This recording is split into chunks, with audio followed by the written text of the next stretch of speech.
how to turn off safe search on iPhone. So there's two ways to do this. Number one is to go to Safari and make sure you go to google.com and then make sure that you're logged into the correct account. So what you want to do is go ahead and click on the top right hand side where your name is. And what you want to do from here is go down to where it says safe search.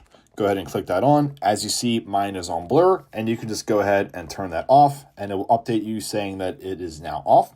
So go ahead back to Google, and the second thing you can do is come out of here, go to your settings, scroll down to where it says screen time, and from here, you want to go down to where it says content and privacy restrictions, and from there, you want to go down to where it says App Store, Media, Web, and Games.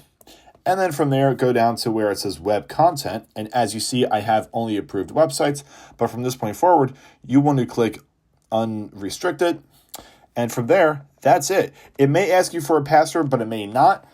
And that's it. It's very simple to do. And from this point forward, you can go ahead and search any content that you want on iPhone.